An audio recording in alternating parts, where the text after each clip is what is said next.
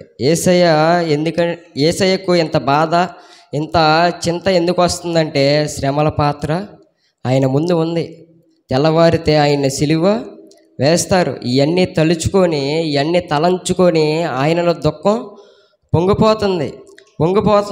పొంగిపోతున్నప్పుడు ప్రార్థన చేద్దామని వెళ్ళాడు. అలా ప్రార్థన చేసేటప్పుడు ఏమంటాడంటే, అయ్యా సాధ్యమైతే గిన్నె నా యొద్ద నుండి తొలగించమంటాడు. తొలగించమని మరలా ఏమంటాడంటే, అయినా నీ చిత్తమే జరగనిమ్ము.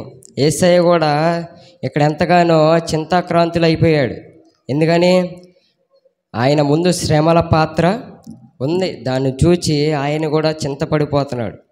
యేసయ్య చింతపడిపోయాడంటే మనం కూడా కొన్నిసార్లు శ్రమలు చూచి చింతపడట్లేదా? పడుతున్నాం.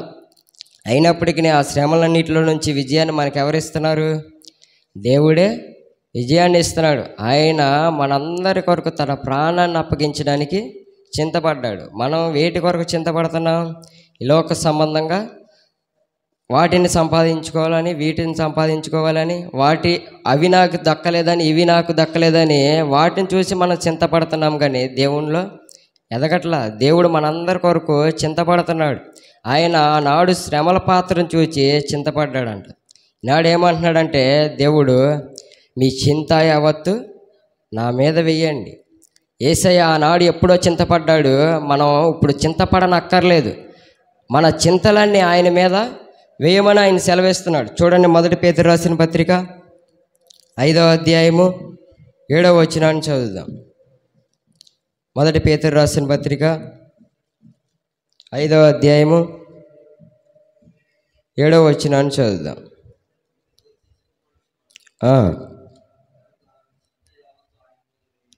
చాలండి. ఇక్కడ ఏమంటున్నాడంటే, ఆయన మిమ్మల్ని గూర్చి చింతపడుచున్నాడు. మీ చింత యావత్తు ఆయన మీద వేయండి. మన చింత యావత్తులు మొత్తం మన మీదే ఉంచుకుంటున్నాం, కానీ దేవుని మీద ఎంత మాత్రం వేయట్లా. ఆయనే మన కోసం చింతిస్తున్నాడంటే మనం ఇంకెందుకు చింతపడటం? మన తండ్రి అయిన దేవుడు మన కోసం చింతపడుతున్నాడంట. ఇప్పుడైనా నువ్వు తెలుసుకొని ఆయన మీద నీ యొక్క చింత యావత్తు ఆయన మీద వేస్తే ఆయన నీ చింతలన్నీ తీర్చడానికి ఆయన సిద్ధంగా ఉన్నాడు. మనం ఎంతవరకు చింతపడుతున్నాం? అది లేదు ఇది లేదని. మత్తయి సువార్తలో ఆయన అంటాడు, ఆకాశ పక్షులను చూడండి, అవి విత్తవు కోయవు, అయినా కానీ పరలోకపు తండ్రి వాటిని పోషిస్తున్నాడంట. మనం లేచినది మొదలుకొని రేపొద్దున ఏం తినాలి, రేపేం ధరించుకోవాలి, రేపేం తాగాలని చింతిస్తున్నాము. కానీ దేవుడు ఉన్నాడు, దేవుడే చూసుకుంటాడని మనకి నమ్మకం లేదు. మనమే చింతిస్తున్నాం. దేవుడు ఏమంటున్నాడంటే, ఆయన మనందరి కోసం చింతిస్తున్నాడంట. మనందరి కోసం ఆయన చింతించినప్పుడు మనము ఇంకెందుకు చింతపడాల్సిన అవసరం లేదు. మనం చింత అంతా ఆయన మీద వేసేస్తే ఆయన మన చింతలన్నీ తీరుస్తాడు. కాబట్టి ఇప్పుడు వరకు మనం దేని నిమిత్తమై చింతపడ్డామో ఇప్పటి నుంచైనా నువ్వు దేవుడి మీద కనుక వేయగలిగితే ఆయన మన చింతలన్నీ తీరుస్తాడు. కాబట్టి ఈ కొద్ది మాటలు దేవుడు మనందరం ఇంట్లో దీవించునుగాక. ఆమేన్.